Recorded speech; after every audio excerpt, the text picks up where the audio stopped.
لا تنفذ الرسول محمد صلى الله عليه وسلم وعلى آله وأصحابه ومشايخه وأساتذته وليدخلهم التابعين ولجميع المسلمين ولجميع المسلمين والمسلمات والمؤمنين والمؤمنات.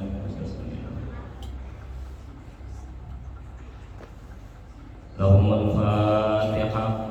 لهم الفاتحة. الرحمن الرحيم. الحمد لله رب العالمين. الحمد لله رب العالمين. إياك نعبد وإياك نستعين. اهدنا الصراط. إياك نعبد وإياك نستعين. اهدنا الصراط المستقيم صراط الذين أنعمت عليهم غير المغضوب عليهم ولا الضالين. بسم الله الرحمن الرحيم. Assalamualaikum warahmatullahi. Alhamdulillahirabbil alamin wa bihi nasta'inu ala umuri dunya waddin.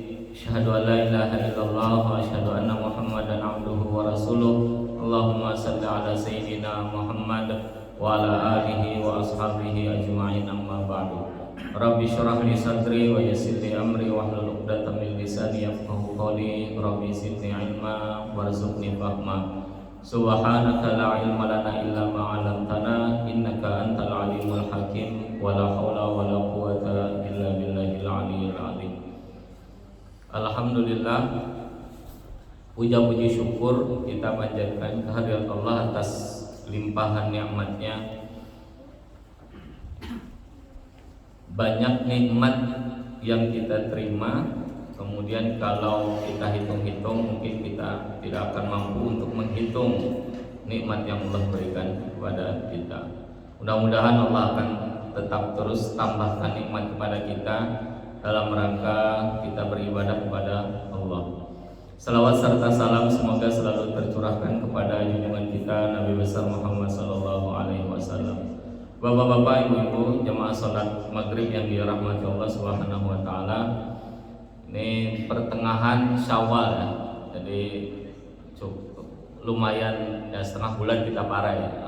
Setelah kita Idul Fitri ya. Kalau saya lihat, kalau lihat ini di buku ini sekitar 1 tahun sudah berjalan kita. 1 tahun lebih kita berjalan. Ini membaca kitab mengenal Asma al-Husna ini. Ini mudah-mudahan nanti sampai selesai itu kita baca kitab ini.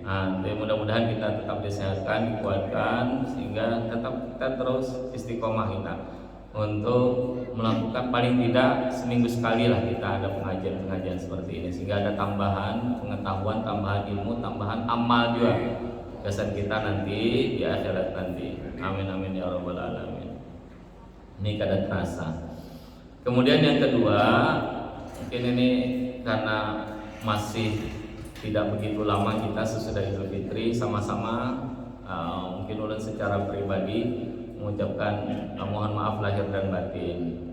Mudah-mudahan kita amal-amal ibadah kita selama di bulan Ramadan itu Allah terima. Mudah-mudahan di tahun ini itu Allah tingkatkan, Allah mudahkan kita lagi dalam beribadah. Mudah-mudahan kita tetap dikuatkan dan disehatkan. Sebelum kita mulai di bahasan kita ini mengenal nama Allah Al-Ali. Nanti Al-Ali itu apa artinya? Apa maksud dari Al-Ali? Allah wa kana Allahu aliyan kabir. Apa yang dimaksud dengan Allah Maha Tinggi, Allah Maha Besar itu apa? Nanti sebelum masuk ke sini, marilah sama-sama kita membaca Asmaul Husna. Dengan masing-masing meniatkan dalam hatinya, mudah-mudahan apa yang kita hajatkan, apa yang kita inginkan, apa yang kita selalu doakan, mudah-mudahan Allah kabulkan. Mudah-mudahan segala urusan kita Allah mudahkan. Mudah-mudahan kekanakan kita yang sekarang lagi belajar, yang sekarang lagi di pondok, yang sekarang lagi di mana-mana itu Allah mudahkan dapat ilmu yang manfaat, banyak manfaat. Mudah-mudahan anak-anak kita seberatan itu menjadi anak-anak yang soleh dan soleha. Mudah-mudahan tetangga-tetangga kita itu juga semakin akrab, semakin dekat kita. Segala urusan-urusan kita Allah mudahkan. Yang sakit Allah sembuhkan, yang sehat Allah jaga kesehatannya. Kemudian apapun yang menjadi urusan dan hajat kita itu Allah kabulkan. Rezeki-rezeki kita Allah lapangkan. Nah, masing-masing mari kita niatkan sebelum kita membaca Asmaul Husna ini. Bismillahirrahmanirrahim.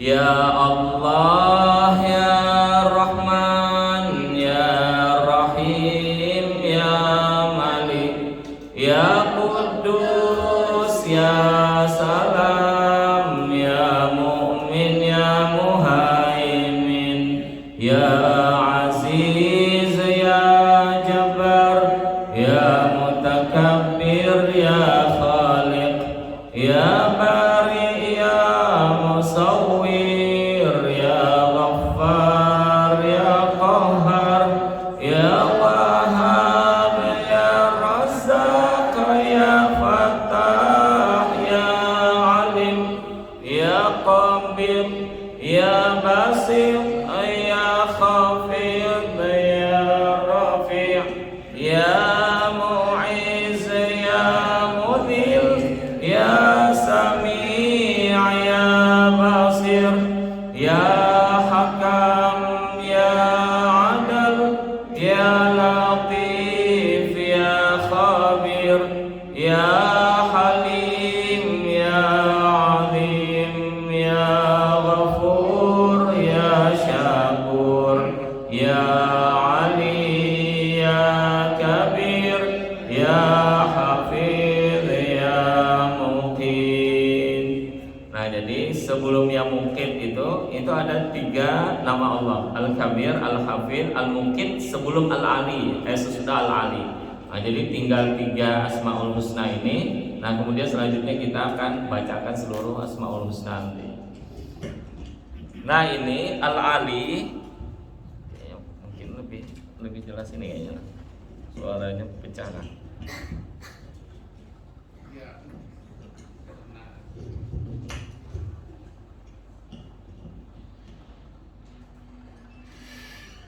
Asma Allah kayaknya lebih jelas ini Pak ya. Jelas ini kalau lebih pecah suaranya. Kayaknya lebih jelas yang ini. Nah, jadi ada asma Allah itu yang namanya Al-Ali. Al-Ali itu adalah yang maha tinggi. Al-Ali itu adalah yang maha tinggi. Biasanya kita kalau menyebut kata tinggi itu biasanya lawannya adalah apa biasanya? Kalau tinggi lawannya biasanya rendah lah. Tinggi itu rendah. Tapi tinggi dan rendah itu biasanya menunjukkan tempat, ya kan? Menunjukkan tempat. Nah, kayak apa Allah Al-Ali itu? Apakah Allah tinggi itu maksudnya Allah bertempat di atas? Atau Allah itu sebenarnya bertempat di mana saja? Kada ada bertempat sini itu. Ada dari atas, kada di bawah, kada di kanan, kada di kiri. Jadi kalau kita mendengar kata tinggi, itu biasanya asumsi kita bahwa Allah itu berarti tempatnya itu di atas, kada di bawah. Nah, kenapa? Dalam beberapa hadis juga, dalam beberapa ayat juga, bila tinggi itu seolah-olah menunjukkan tempat yang di atas itu. Kalau di hadis itu yanzilu rabbuna ila sama'i kullalailah ila sama'i dunya, di akhirnya fi thulutil akhir. Jadi Allah itu yanzilu rabbuna, Allah itu turun kullalailah ila sama'i dunya, setiap malam ke langit dunia itu fi thulutil al akhir, di sepertiga malam terakhir. Jadi kalau yanzilu rabbuna berarti Allah turun ya.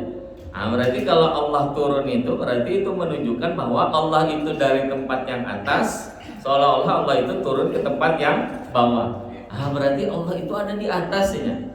Allah itu ada di atas. Kenapa kalau kita berdoa kita itu mengendahkan tangan ke atas? Kalau pernah kita mengadap tangan itu ke bawah itu, tapi ke atas. Nah, kemudian kitab Al-Quran itu diturunkan yanzilu itu. Berarti kalau turun itu berarti ini menunjukkan bahwa dari atas memang ke bawah itu. Kemudian ketika budak itu ada di hadis itu, ketika seorang budak itu ditanya di mana Allah, kemudian menunjukkan Allah di atas. Nah kemudian kata Nabi, lepaskan budak itu. Berarti Allah itu memang bertempat di atas berarti. Jadi satu pandangan bahwa Allah itu memang ada di atas katanya. Tapi yang di atas itu bukan menunjukkan, ya itu ada sebagian bukan menunjukkan tempat ya, karena Allah itu ada di mana saja. Allah itu tidak bertempat ya. Kalaupun di atas, yang memahami di atas itu bila takif wala apa istilahnya itu, tanpa menyebutkan bagaimana tempat Allah yang di atas itu. Bila takif itu. Jadi tidak bisa disebutkan kayak apa, tapi Allah itu di atas katanya. Itu yang al-ali itu, tapi tidak disebutkan seperti apa tempatnya itu di atasnya itu. Bagaimana Allah itu turun itu disebutkan, tapi Allah itu turun. Kemudian Allah itu tsummastawa 'alal arsy, kemudian Allah itu bersemayam di atas arsy. Nah, bersemayam di atas arsy itu berarti apakah arsy Allah itu ada di atas, kita itu posisinya di bawah. Berarti memang Allah itu memang di atas kan, atau kita itu yang di bawah. Nah, ini biasanya persoalan-persoalan ini itu diperdebatkan di teologi biasanya. Teologi itu adalah ahlul kalam.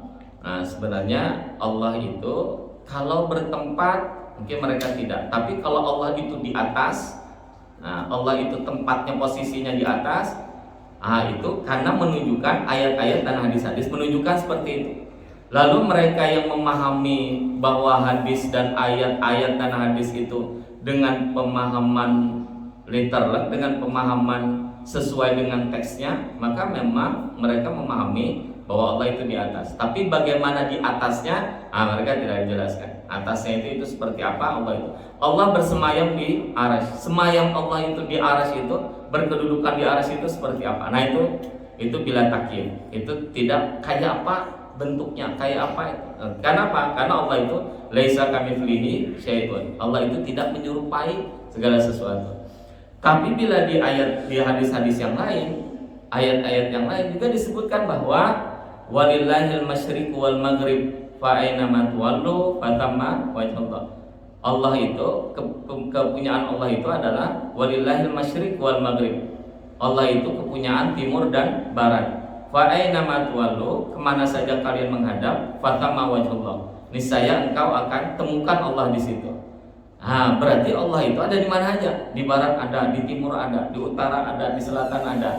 Itu berarti Allah itu ada bertempat gitu.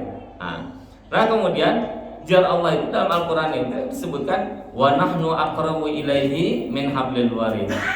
Kami itu ya Allah lebih dekat dibandingkan urat nadi manusia yang ada di tubuh kita ini. Allah itu lebih dekat dibandingkan urat nadi kita ini. Berarti Allah itu dekat mana dengan kita itu.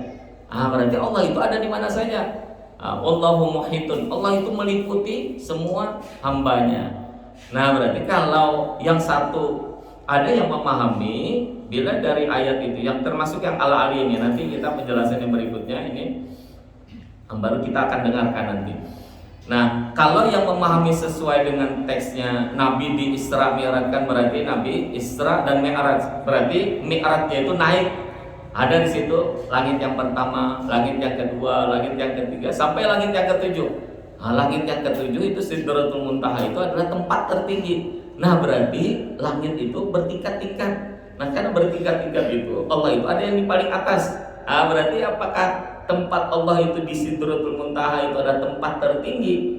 Kemudian Allah ada bersemayam di situ. Nah lalu Allah itu menempati posisi yang tinggi. Nah, yang memahami secara tekstual, yang memahami secara sesuai dengan nasnya, mereka berpandangan Allah itu adalah di tempat yang tinggi, tempatnya itu yang tinggi. Tapi ada juga yang tidak, bahwa tinggi itu tidak menunjukkan, bagi Allah itu tidak menunjukkan tempat, tapi menunjukkan kekuasaan Allah itu. Kekuasaan Allah itu maha tinggi di atas kekuasaan-kekuasaan yang lain. Kalau kita membandingkan dengan posisi kita membandingkan posisi kita dengan bupati, kita membandingkan posisi kita dengan gubernur misalnya. Nah itu lebih tinggi kita kah posisi kita dalam kedudukan di pemerintahan itu, atau lebih tinggi bupati atau gubernur? Ah, itu lebih tinggi bupati. Bupati lawan gubernur, lebih tinggi gubernur. Nah, berarti tinggi itu tidak menunjukkan tempat, di mana tempatnya yang tinggi itu. Bupati lawan kita, tingginya di mana? Karena tingginya. Nah, itu sama aja, kita lawan bupati itu sama aja tingginya. Bahkan kalau mungkin awak kita lebih tinggi, mungkin lebih tinggi kita. Tapi tinggi yang dimaksud itu bukan ukuran, bukan tinggi badan itu, tapi tinggi kedudukannya. Gubernur dengan bupati dengan gubernur, berarti lebih tinggi gubernur. Gubernur dengan presiden lebih tinggi presiden. Nah, ketinggiannya itu apakah ketinggian tempat, apakah ketinggian ukuran, apakah ketinggian posisi dan kedudukan? Nah, ini adalah kedudukan. Nah, maka dalam Quran di beberapa penjelasan itu nanti yang tinggi Allah Al-Ali itu, Allah tinggi itu bukan Allah tinggi di tempatnya, tapi Allah tinggi di kedudukannya. Jadi kedudukan Allah itu maha tinggi dibandingkan dengan kedudukan semua makhluknya. Jadi Allah itu adalah maha tingginya. Bukan tinggi itu tempatnya, tapi tinggi kedudukannya. Ada yang memahami, berarti ada dua pemahaman itu. Ada yang memahami secara sesuai dengan nasnya, memahami karena kata yanzil itu adalah turun. Nah, berarti Allah posisinya di atas, kemudian kita di bawah. Ada yang memahami tinggi itu sebenarnya lain posisi tempatnya, tapi posisinya itu adalah kedudukannya. Nah, berarti Allah itu kedudukannya maha tinggi dibandingkan dengan makhluk itu yang rendah, rendah hina gitu. Nah, itu pemahaman yang al-ali ini. Nah, itu jadi ada beberapa pemahaman para teolog itu. Jadi al-ali adalah nama Allah yang ke-37. Al-ali artinya yang maha tinggi. Al-Ali itu maha tinggi. Sedangkan tafsirnya yaitu dialah Allah yang tidak ada martabat atau derajat, berarti kedudukan yang melebihi atau lebih tinggi daripada martabatnya. Jadi yang tinggi itu adalah martabat Allah, kedudukan Allah, kemudian derajat Allah. Jadi itu yang tinggi itu bukan tempatnya, bukan posisi, bukan yang menunjukkan tempat itu, bukan. Tapi martabat dan derajatnya itu. Yang tinggi itu yang dimaksud adalah martabat dan derajat. Janganlah kita memanai maha tinggi itu dengan tinggi zatnya, seperti tingginya benda, seperti pohon atau lainnya. Nah, berarti ini menunjukkan tempat. Jadi kalau janganlah kita memaknai maha tinggi itu dengan tinggi zatnya. Berarti tinggi zatnya itu adalah itu bendanya yang tinggi. Berarti kalau satu benda kita bandingkan dengan benda yang lain, ini lebih tinggi. Nah, berarti ini zatnya. Ini zatnya berarti tinggi benda seperti pohon atau lainnya. Ada pohon yang lebih rendah, ada pohon yang lebih tinggi. Nah, berarti itu adalah ukuran tingginya. Itu jangan kita memahami tinggi Allah di sini seperti kita mengukur tinggi benda. Itu jangan seperti itu aja. Jangan kita memahaminya seperti itu, karena makna tinggi itu tidak mesti menunjukkan ukuran, tapi bisa menunjukkan kedudukan, derajat, posisi. Nah, itu tapi bukan ukurannya. Atau tinggi tempatnya seperti di atas langit atau di atas arsy. Jadi sini memahami bahwa tinggi di sini lain tinggi di atas langit, lain tinggi di atas arsy. Kalau kita memahami tinggi di atas langit, berarti Allah ada di langit, atau Allah itu berada di arsy. Nah, itu sama kita memahami bahwa Allah itu memiliki tempat.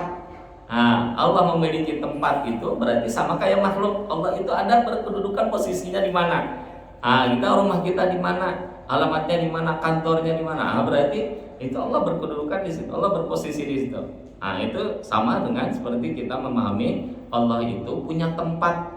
Allah itu bertempat, padahal Allah itu meliputi segala sesuatu. Nah, lain itu yang dimaksud di sini. Yang maha tinggi itu lain, Allah di atas. Allah di atas arsy.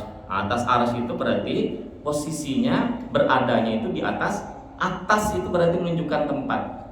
Sementara Allah itu meliputi segala sesuatu. Berarti ada bertempat di mana saja kita memohon, di situ ada Allah. Itu maksudnya seperti itu. I'tiqad seperti itu berarti mendakwakan Allah berupa benda seperti kelompok mujassamah. Jadi di kelompok-kelompok Islam itu ada yang disebut dengan mujassimah, ada yang disebut dengan mu'attilah. Nah, mu'attilah itu orang-orang kaum Mu'tazilah itu mu'attilah dia. Tapi ada juga yang mujassimah. Mujassimah itu seolah-olah menyerupakan Allah itu dengan benda berjism.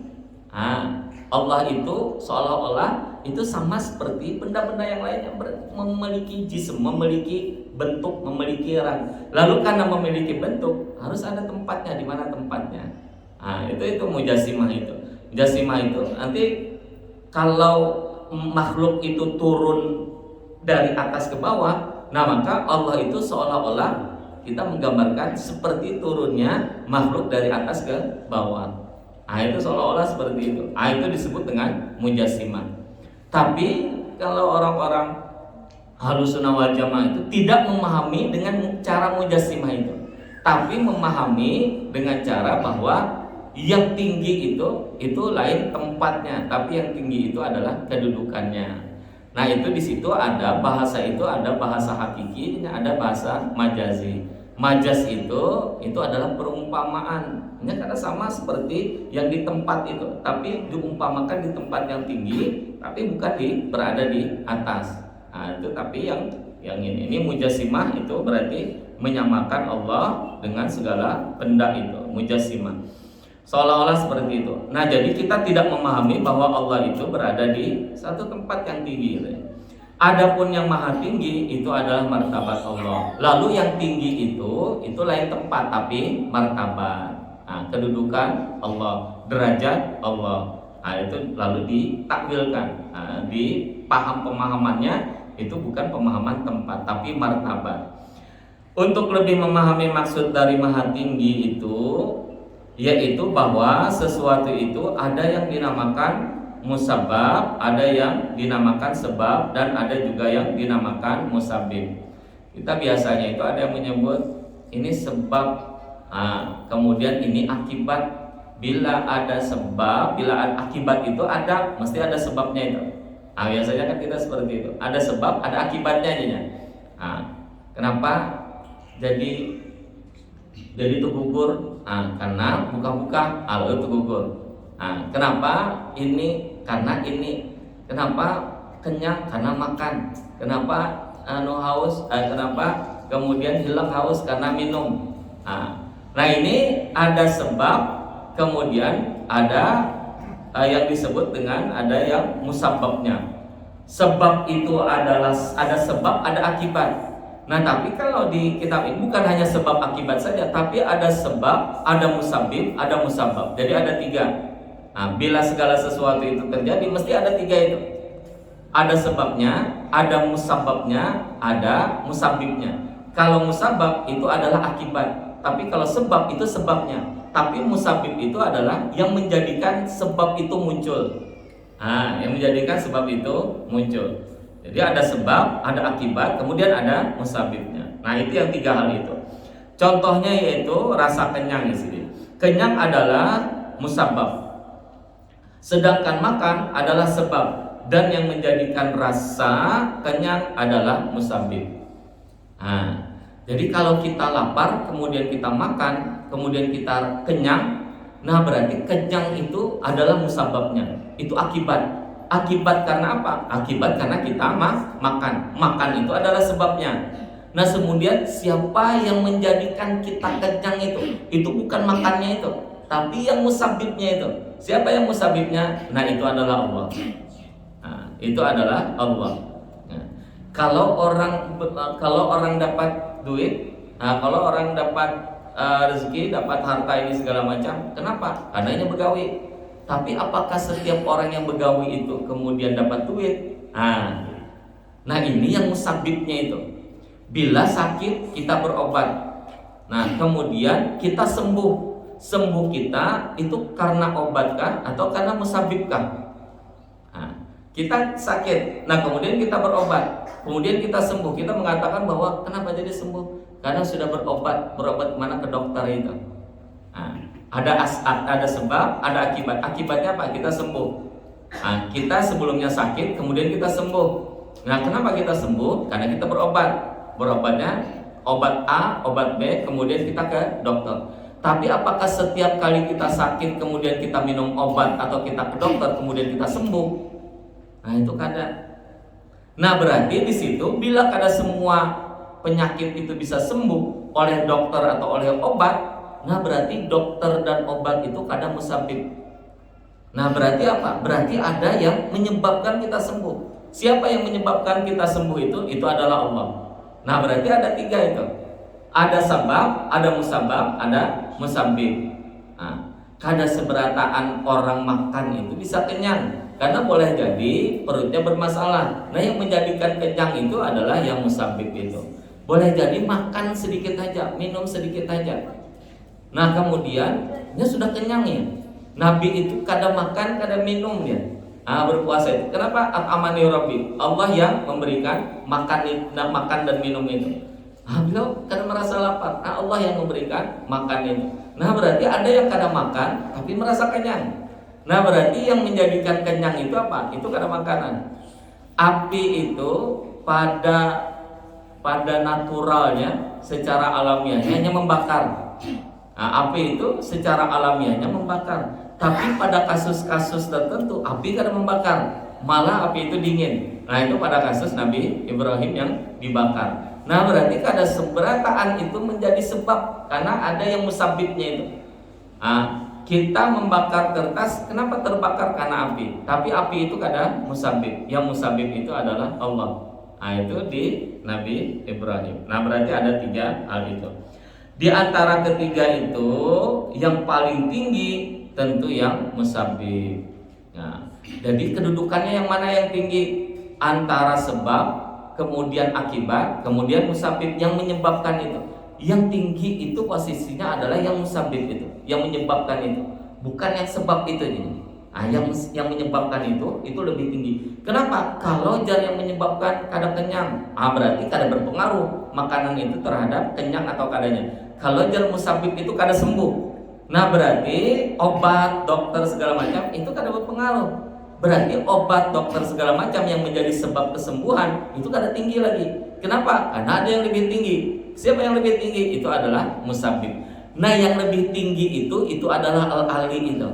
Nah, tinggi itu lain tinggi di mana posisinya kada, tapi tinggi itu adalah tinggi kedudukan dan derajatnya. Nah, itu musabib itu lebih tinggi. Atau yang menjadikan rasa kenyang, demikian ini adalah martabat namanya. Nah, ini martabat. Nah, kayak apa cara memahami martabat itu? Nah, di situ aja sini. Dan yang menjadikan rasa kenyang itu adalah Allah yang maha tinggi. Nah, ini yang dimaksud dengan al-ali, bukan tinggi tempatnya itu. Nah, kalau tinggi tempatnya, tinggi badannya, tinggi ukurannya, berarti itu fisik. Nah, itu fisik. Tapi kalau tinggi kedudukannya, tinggi kemuliaannya, tinggi derajatnya, nah itu berarti sudah ada fisik lagi. Berarti non fisik sudah. Nah, Allah itu tinggi itu adalah kedudukannya. Contoh lainnya seperti anak di sini. Ia adalah musabab. Dan kedua, orang tuanya adalah merupakan sebab bagi adanya anak. Sedangkan yang menciptakan anak dan orang tua adalah musabib. Orang tua itu menjadi sebab bagi adanya anak, tapi tidak setiap orang tua itu ada anaknya. Kenapa? Karena ada musabibnya. Ada musabibnya. Jadi kada seberatan orang yang berkeluarga, kemudian ada ayah ibunya, ada pasangannya, ada itu diisi anak.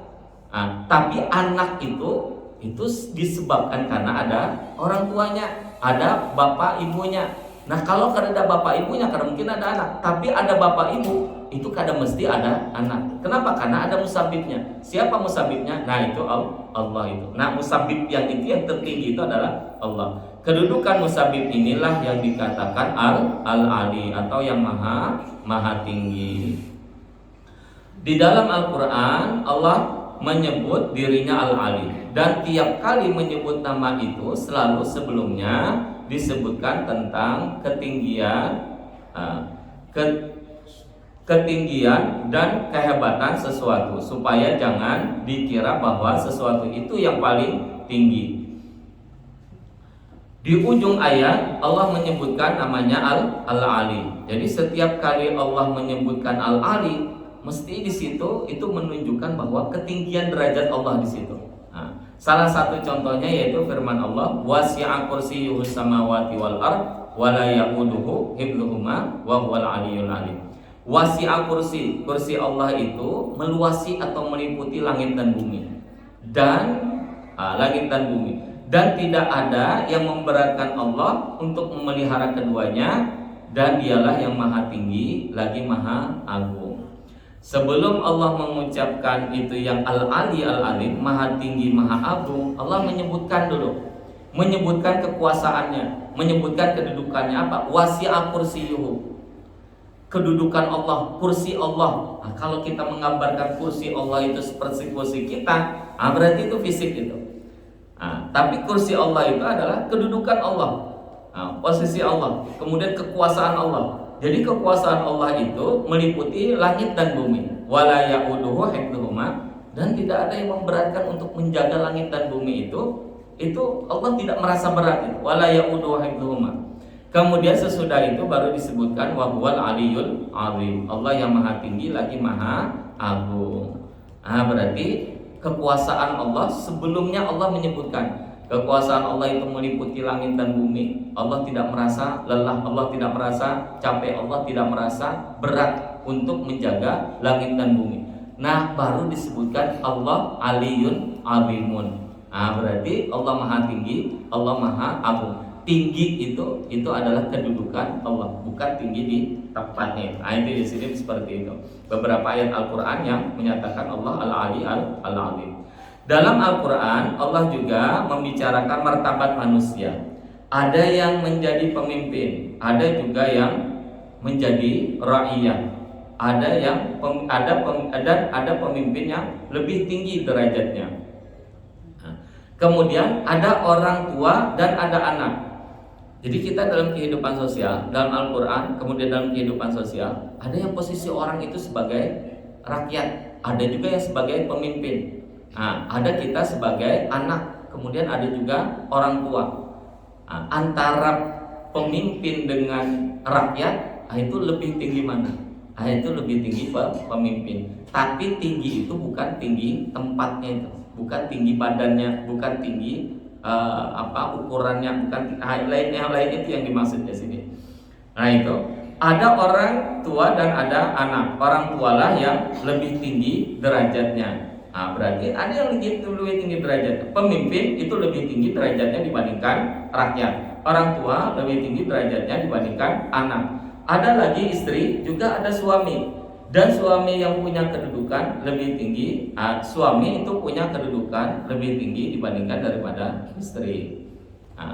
Jadi suami, kemudian hubungan suami dan istri, mana kedudukan yang lebih tinggi? Kedudukan yang lebih tinggi adalah kedudukan suami. Itu beberapa posisi. Berarti kedudukan yang lebih tinggi itu lain, tingginya itu tinggi, ukuran itu lain. Berarti kedudukannya yang lebih tinggi antara suami dan istri. Berarti suami lebih tinggi kedudukannya dibandingkan istri. Setelah Allah menyebutkan orang-orang yang tinggi derajatnya, barulah Allah menyebut dirinya dengan Al-Ali. Innallaha kana aliyan kabira. Sesungguhnya Allah maha tinggi lagi maha besar. Maksud yang dibicarakan dari ayat ini yaitu bahwasanya undang-undang atau keputusan siapapun yang lebih tinggi martabatnya dari kita, jika bertentangan dengan undang-undang atau keputusan Al-Ali, maka tidak boleh kita taati. Nah, Allah berbicara tentang semua makhluknya. Allah berbicara tentang langit dan bumi. Allah berbicara tentang penciptaan. Allah berbicara tentang ini. Nah, kemudian Allah menunjukkan posisinya sebagai aliyan kabir. Allah maha tinggi, Allah maha besar. Nah, artinya apa aja sih? Artinya makhluk itu setinggi apapun kedudukannya, itu tetap di bawah kedudukan Allah. Kenapa? Karena Allah maha tinggi. Nah, bila ada aturan, bila ada undang-undang, bila ada ketentuan, bila ada ketetapan segala macam yang itu menyalahi ketetapan Allah, Nah, berarti kita kada wajib taat kepada aturan dan undang-undang itu. Ini disini Allah yang maha tinggi, Allah yang lebih kita taati. Bila ada aturan yang bertentangan dengan ketentuan dan aturan Allah, apa yang diharamkan kemudian dibolehkan. Membolehkan. Allah melarang judi, kemudian ada ketentuan aturan yang membolehkan judi. Berarti kita kada taat itu. Wajib kita tidak taat kepada aturan yang bertentangan dengan aturan Allah. Nah, kenapa? Allah itu adalah Al-Ali, Allah itu adalah Al-Kabir. Allah maha tinggi, Allah maha besar. Jadi aturan, undang-undang segala macam itu kalau bertentangan dengan ketentuan aturan Allah, maka kita tidak wajib untuk taat. Kada taat kita. Adapun keputusan orang yang lebih tinggi derajatnya, baik pemimpin, kemudian atau dari orang tua ataupun suami terhadap istrinya, jika bertentangan dengan keputusan Allah tidak boleh ditaati. Nah, jadi yang dimaksud tinggi itu bila ada keputusan, bila ada apapun kemudian itu bertentangan dengan keputusan dan ketetapan Allah, maka itu kita tidak wajib untuk taat itu. Kita tidak boleh taat itu kepada kalau itu bertentangan dengan ketentuan atau keputusan dan aturan Allah. Firman Allah dalam surah An-Nisa yang artinya dan perempuan-perempuan yang kamu khawatir nusyuznya. Jadi ini kaitannya dengan ayat nusyuz ya. Wallati takhafuna nusyuzahunna. Kalau di ayat Quran itu wallati takhafuna nusyuzahunna fa'iduhunna wahjuruhunna fil madaji. Jadi ayatnya tentang ini. Dan perempuan-perempuan yang kamu khawatir nusyuznya, nusyuz itu artinya adalah perempuan yang durhaka, istri-istri yang durhaka. Fa'iduhunna wahjuruhunna fil madaji wadribuhun. Jadi ada 3 yang sanksi atau ketentuan Allah itu terkait dengan kalau istri itu nusyuz itu kemudian ketentuan Qur'annya seperti apa, aturannya seperti apa dari Allah itu. Nah, di sini dan perempuan kalau di Quran itu dan perempuan-perempuan yang kamu khawatir nusyuznya itu atau durhaka, maka nasihatilah mereka dan pisahkanlah dari tempat mereka itu, dari tempat tidur mereka, dan pukullah mereka. Kemudian jika mereka mentaatimu, maka janganlah kamu mencari-cari jalan untuk menyusahkan mereka. Sesungguhnya Allah maha tinggi dan maha besar. Nah, ini sebenarnya yang kaitannya dengan ayat nusyuz ini, itu yang pertama bahwa ini adalah ketentuan Allah. Kemudian yang kedua bahwa posisi laki-laki itu lebih tinggi dibandingkan dengan posisi perempuan kedudukannya. Nah, maka bila istri-istri itu ada melakukan nusyuz, istri itu durhaka terhadap suaminya, nah maka jar Allah itu wallati takhafuna nusyuzahunna, yang pertama dilakukan itu adalah fa'iduhunna, itu adalah dinasihati. Yang nusyuz itu apa yang dimaksud yang durhaka itu? Nah, yang pertama biasanya di dalam kitab tafsir, tapi di sini ada juga sedikit menjelaskan. Yang pertama itu dalam kitab tafsir itu biasanya kaitannya dengan ibadah. Bila bini itu kadang mau sembahyang, kadang mau puasa, kadang mau beribadah, kadang mau taat kepada Allah, kemudian laki ini menyuruh puasa, sembahyang, kemudian taat ini segala macam. Nah, kemudian bini itu membantah kadang mau taat. Ini berarti masuk bagian daripada nusyuz. Nah, kemudian apa yang dilakukan oleh laki? Nah, maka dari Quran itu adalah fa'iduhunna, nasihati. Jangan kada sembahyang, jangan kada puasa, jangan ini, jangan itu. Kenapa? Karena itu perintah. Nah, berarti perintah Allah itu lebih tinggi. Kemudian baru kalau dalam kehidupan rumah tangga, nah baru suami. Nah, suami itu wajib mengingatkan bini itu. Kalau bini itu melanggar hukum-hukum Allah, nah berarti bini itu termasuk yang nusyuz. Itu salah satunya pemahaman nusyuz itu, bahwa bini itu tidak taat dalam menjalankan perintah Allah. Nah, kemudian yang kedua dalam hubungan suami istri, bini kadang mau melayani laki, bini kadang tapi meherani laki, bini kadang mau ini itu segala macam. Berarti bini itu nusyuz. Berarti bini itu durhaka.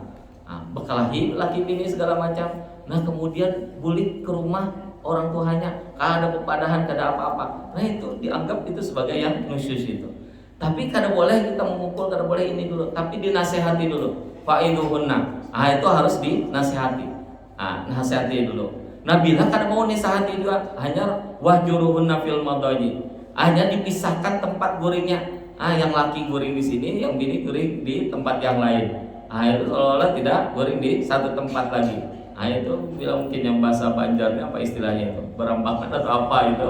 Itu berambakan itu ya, masing-masing guring di rumahnya masing-masing. Kalau ada rumahnya dua, atau masing-masing guring di kamarnya masing-masing. Ini fahjuruhunna. Tapi yang berambakan itu, yang hajar itu belum cerai itu. Itu masih dalam kata nusyus itu. Mungkin besesarikan, mungkin ini segala macam. Itu mungkin laki tetapi meherani kemudian bininya sari, atau bini karena meherani lagi lawan laki. Diminta ini, diminta itu, kada heran-heran lagi. Kada tahu urusan rumah tangga lagi, kada tahu urusan anak lagi, kada tahu urusan.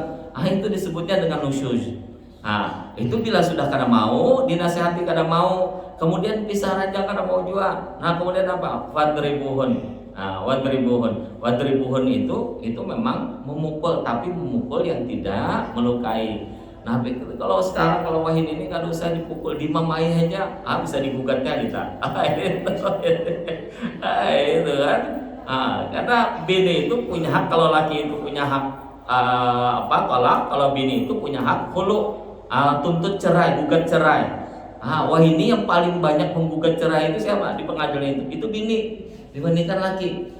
Data-data yang terakhir itu bini. Kalau dulu itu laki yang mentalak itu, ada bini. Wah ini yang banyak mentalak itu siapa? Bini dibandingkan laki. Berarti apa? Harap bini dibandingkan laki. Jadi jangan kepada kau cerai kamu. Aduh saya kamu pada ini cerai. Dari dulu anak sudah mau cerai kau ya. Jadi itu.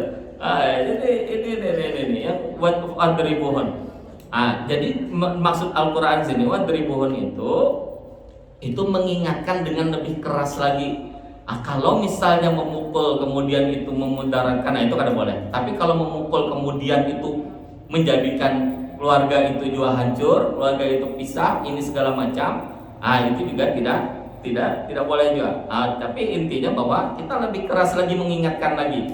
Kenapa? Karena mungkin banyak yang kada taat, kada patuh itu kalau kita kada mengingatkan. Kemudian lemah lembut, kemudian keras lagi, kemudian lebih agak keras lagi. Bila kada kawa jua, maka masing-masing mengutus dari pihak laki diutus, pihak bini diutus.